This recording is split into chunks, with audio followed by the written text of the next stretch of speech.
Assalamualaikum warahmatullahi wabarakatuh. Waalaikumsalam warahmatullahi wabarakatuh. Perkenalkan teman-teman, saya Rizky Ditya Nabi. Saya Fianel Budan Putra. Di sini kami akan menjelaskan sedikit materi mengenai PHBS untuk memenuhi tugas kami dalam mata kuliah pengembangan media. Oleh karena itu langsung saja kita masuk kepada materi kami pertama yang menggunakan media poster yang akan disampaikan Abdil. Silakan Abdil.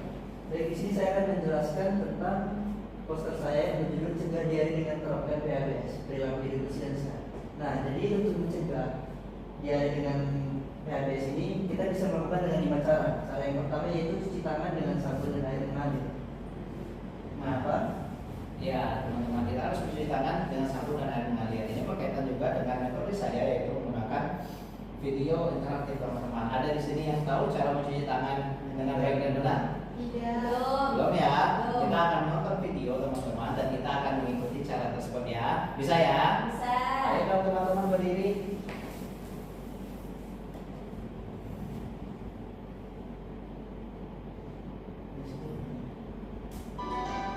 Nah, kita ikuti ya teman-teman. Telapak tangan, punggung tangannya juga masuk ke sela-sela.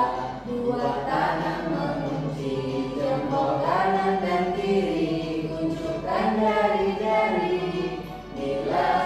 Bilas, bebas dari bakteri. Telapak tangan, punggung tangannya juga masuk ke sela-sela. Dua tangan mengunci jempol kanan dan kiri. Unjukkan jari-jari.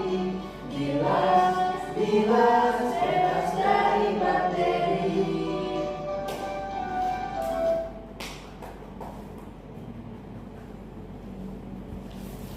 Nah, teman-teman, itulah cara mencuci tangan dengan baik dan benar. Oleh karena itu, hal ini harus kita terapkan tidak hanya di lingkungan sekolah ataupun di kampus, tetapi kita harus menerapkannya di semua lingkungan kita, baik itu di rumah ataupun kita berada di tempat wisata dan lain sebagainya, teman-teman ya. Nah, udah paham ya bagaimana cara mencuci tangan dengan baik dan benar? Paham? Ya, terima kasih. Kemudian ada poin yang kedua, apa Dio? Poin yang kedua yaitu makan dan minum yang sudah dimasak. Artinya pastikan makanan yang kamu makan itu sudah dimasak dengan baik atau matang, hingga minuman yang kamu konsumsi itu dan air bersih yang aman. Mengapa? Ya karena jika kita makan makanan yang masih mentah, teman-teman, atau makanan yang terkontaminasi bakteri, efeknya kita bakalan sakit perut, kita bakalan terkena diare. Mau kita terkena sakit? Nggak Nggak mau. mau kan? Nah, oleh karena itu kita harus pastikan nih makanan kita ini betul-betul steril dan sudah dimasak sebelumnya. Begitu, teman-teman. Nah, yang ketiga apa, Vio? Poin yang ketiga yaitu menjaga kebersihan makanan dan minuman. Makanan yang bersih itu bukan hanya saat disajikan, tapi dimulai dari saat penyiapan bahan, saat dimasak dan saat disajikan. Nah, mengapa nanti? Ya, teman-teman, kalau kita mau pilih makanan, kita harus lihat dulu nih makanannya. Barangkali kita bisa melihat dari fisiknya dulu, terlebih dahulu. Kalau fisiknya sudah berbau, kemudian warnanya sudah tidak bagus, nah jangan dimakan makanan seperti itu, teman-teman. Kita harus memastikan kebersihan makanan dan minuman yang akan kita konsumsi. Agar apa?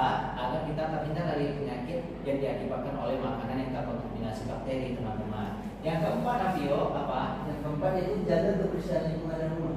Ya. Bersihkan lingkungan rumah itu secara teratur, karena sampah dan limbah itu bisa mencemari lingkungan kalian yang bisa menyebabkan berbagai penyakit seperti penyakit diare.